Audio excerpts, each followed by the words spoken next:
मसाला kitchen में आपका बहुत बहुत स्वागत है। उम्मीद करती हूँ आपकी दिवाली बहुत ही सुखमय गई होगी। तो आज है गोवर्धन पूजा। गोवर्धन पूजा में कई जगहों पे अन्नकूट की सब्जी बनती है। हमारे यहाँ इसे खास तौर से बनाया जाता है।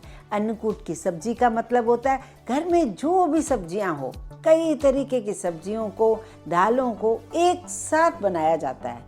इसे राम रस भी कहा जाता है, राम भाजा भी कहा जाता है। ठाकुर जी को भोग लगता है और उसके बाद इसे प्रसाद के रूप में खाया जाता है।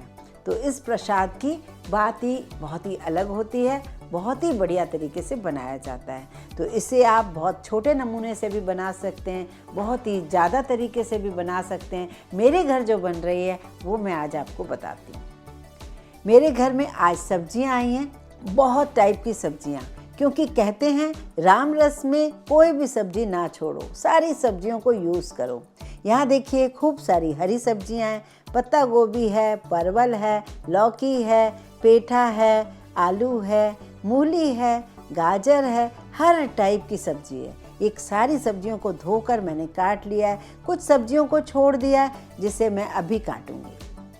तो बस टमाटर है, अदरक है, हरी मिर्च है, आलू हैं जिन्हें मैंने धोकर रखा है, काट कर रखा है। ये देखिए टमाटर को भी मैंने काट के रखा है। अब क्योंकि ये घर में तीखा भी अच्छा लगता है, चटपटा भी होता है, तो खूब सारी अदरक और हरी मिर्च भी मैंने इसमें काट के रखी है। एक और बात, इस सब्जियों के साथ इन्हीं में दालों को भी हम यूज़ करते हैं। ये मैंने 1 कटोरी दाल ली है, और दाल एक नहीं है, जो घर में सारी दालें होती हैं ना, कुछ दाने डालकर 1 कटोरी बना लिया था। इसमें छोले भी हैं, राजमा भी हैं, सबको भिगो दिया है। अब देखिए सारी चीज़ें हमारे पास हैं। अब चलते हैं इसे बनाने के लिए। इसमें किसी भी सब्जी को आपको अलग से नहीं तलना, बस एक राम भाजे की तरह बड़ी सी कढ़ाई ले लीजिए, या भगोना ले लीजिए, या बड़ा सा कुकर लीजिए, 1 बाय 1 एक एक चीज़ डालते जाइए, और ये भोग बहुत ही बढ़िया अनोखा सा बनता है। यहाँ देखिए मैंने एक बड़ी सी कढ़ाई ले ली है, उसमें थोड़ा सा ऑयल डाला है, 1 चम्मच जीरा, थोड़ी सी हींग, इन दोनों को पकने देते हैं। यहाँ ले रही हूँ मैं थोड़ी सी हल्दी। अभी ये सारी चीज़ें अदरक मसाले में आधा आधा यूज़ कर रही हूँ, क्योंकि आधा आधा मैं दालों के साथ यूज़ करूँगी। अदरक के साथ मैं डाल रही हूँ थोड़ी हरी मिर्च, 1 चम्मच काश्मीरी लाल मिर्च पाउडर। अब ये मसाले जले ना तो मैं आधा कप पानी डाल रही हूँ। ये देखिए, अब यहाँ पर इस कढ़ाई में मैं वो वाली सब्जियाँ डालूँगी जिन्हें गलने में थोड़ा वक्त लगता है, जैसे आलू है, कद्दू है, गोभी है, लौकी है, जो भी सब्जियाँ हैं वो सब हम पहले डाल देते हैं। इसमें कोई आप ये ना देखें कि कौन सी सब्जी कितनी होनी चाहिए, जो हमारे घर में है बस वही। सब टाइप की फलियाँ जो भी हमारे घर में है वो डाल रही हूँ। ये हमारे यहाँ सालों से हमारे मंदिर में भी भोग लगता है, इसी तरीके से बहुत बड़ी कढ़ाई में ये बनता है। मैं सालों से इस सब्जी को देखती आती हूँ और बहुत पसंद करते हैं सब। मैंने सोचा इस बार ये भोग प्रसाद मैं आपके साथ शेयर करूँ कि ये कैसे बनता है। अब आखिर में मैंने बैगन को काट कर डाल दिए हैं। बैगन अच्छे से जब गल जाते हैं तो सब्जी के साथ लिपट जाते हैं, और जो रसा होता है काफ़ी गाढ़ा हो जाता है। यहाँ बची हुई और सब्जियों को भी मैं डाल रही हूँ। यहाँ मैं नमक डाल रही हूँ, नमक डालने से ये सब्जियाँ जल्दी गल जाएंगी। इन सबको मिक्स कर दिया और करीब करीब मैंने 1 से 1.5 गिलास पानी डाल दिया। अब इसे ढककर मैं दूसरे गैस पर चढ़ा देती हूँ। यहाँ ले रही हूँ मैं एक प्रेशर कुकर, इसमें डाल रही हूँ 2 चम्मच ऑयल। अब ऊपर से तड़का वगैरह कुछ भी नहीं लगेगा, मैं इसी में ही सारा तड़का बना लेती हूँ। इसमें 1 चम्मच जीरा, अदरक और हरी मिर्च जो बची हुई थी वो इसमें डाल रही हूँ। आप मसाले जितना तीखा खाना चाहें उस हिसाब से डालें, फीका खाना चाहें तो उस हिसाब से डालें। यहाँ 2 खड़ी काश्मीरी लाल मिर्च डाल रही हूँ। मैं गरम मसाले बहुत साबुत नहीं डाल रही हूँ, हलवाई लोग बहुत डालते हैं, पर मैं कुटा हुआ गरम मसाला बाद में यूज़ करूँगी। इसी सब्जी में लोग फ्रूट भी डालते हैं, ड्राई फ्रूट भी डालते हैं, आप अपने हिसाब से कम ज़्यादा डाल सकते हैं।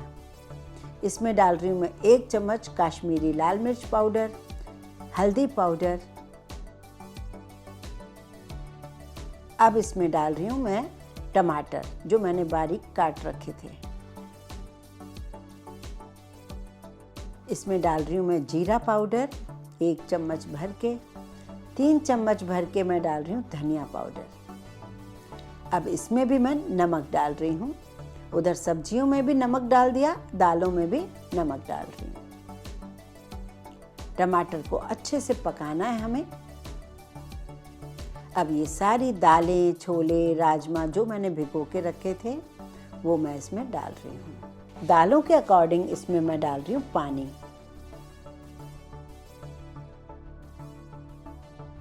कुकर के ढक्कन को बंद करेंगे, इसमें 2 विसिल देंगे और 5-7 मिनट के लिए इसे स्लो गैस पे पकाएंगे। कुकर ने प्रेशर रिलीज कर लिया है। अब हम चेक करते हैं ये दालें हमारी सॉफ्ट हुई हैं कि नहीं। सबसे पहले मैं छोले, चने को देख लेती हूँ, ये सॉफ्ट हो चुके हैं। अब इसे हम अलग रखते हैं। अब हम वापस आते हैं उस कढ़ाई पर। ये देखिए कढ़ाई में सब्जियां अच्छे से पक गई हैं, काफ़ी नीचे तक पहुंच गई हैं। अब हम डालेंगे सारी कटी हुई हरी सब्जियां, जैसे मूली के पत्ते, पालक के पत्ते, चौलई, जो भी आपके पास है। बस मेथी मैं इसमें नहीं डालूंगी, मेथी मैं बाद में यूज़ करूंगी, आपको दिखाऊंगी। और मटर के दाने मैं यहाँ पर डाल रही हूँ। अब वापस इस सब्जी को हमें थोड़ा सा ऊपर नीचे चलाना है। दिवाली के दूसरे दिन से पूजा होती है जो अन्नकूट की, जो गोवर्धन पूजा होती है, तो अन्नकूट सब्जी का भोग लगता है।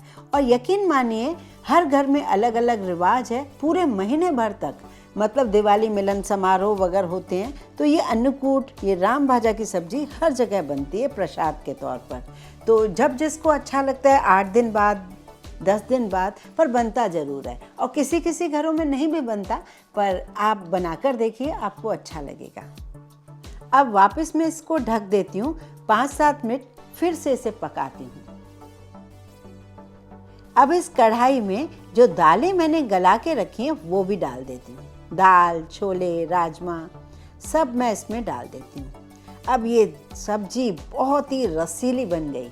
देखा ना आपने, सारी सब्जियां भी गल गईं और सारी दालें भी मिल गईं।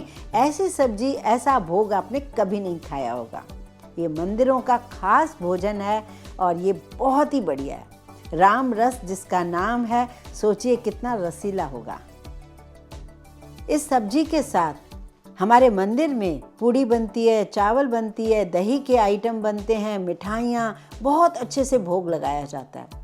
56 भोग लगता है। और ये सब चीज़ों का घर में इतना सब कुछ तो नहीं कर सकते, लेकिन जो हम कर सकते हैं उसे हमें करना चाहिए।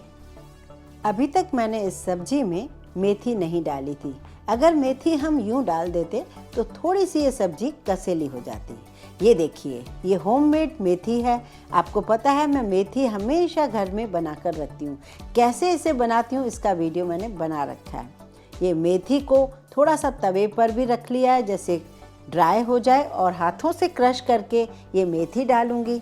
हरा धनिया की पत्तियों को काट लिया है वो डालूंगी। और अब मैं इसमें डालूंगी थोड़ा आमचूर पाउडर, थोड़ा गरम मसाला। आप चाहें तो इसमें कुछ फ्रूट्स, कुछ ड्राई फ्रूट्स भी डाल सकते हैं, पर मैंने आज नहीं डाला।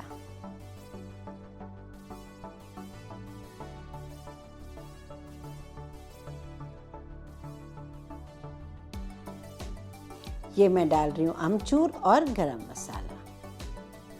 अब इन सारी सब्जियों को मिक्स करके ढककर हम 5-7 मिनट और पकाएंगे। तब तक हम पूड़ी की तैयारी करेंगे। अब इस सब्जी की कंसिस्टेंसी भी बिल्कुल परफेक्ट हो गई है। आप चाहें तो इसे थोड़ा सा मसल भी सकते हैं, पर अगर ऐसी थोड़ी थोड़ी खड़ी खड़ी सब्जियां पसंद हैं तो आप इसी तरीके से रखिए। हमारे यहाँ इसी तरीके की ये सब्जी को खाया जाता है। यहाँ बना रही हूँ मैं पूड़ियाँ। घर में जो भी साथ में मिठाइयाँ हों, साथ में आप भोग जरूर लगाइए। लीजिए, इसे खाना चाहिए हमें दोने में। प्रसाद को दोने में खाने का ही अलग मज़ा होता है। तो लीजिए मैं ऐसे लगा रही हूँ और इस प्रसाद को पूड़ी के साथ सर्व कर रही हूँ। मैं तो इसे ठाकुर जी को भोग लगाने जा रही हूँ। आप कब बना रहे हैं मुझे ज़रूर बताइए। वीडियो पसंद आए तो लाइक ज़रूर कीजिए, ज़्यादा से ज़्यादा शेयर कीजिए फ्रेंड्स और फैमिली को। इस चैनल को सब्सक्राइब ज़रूर कीजिए।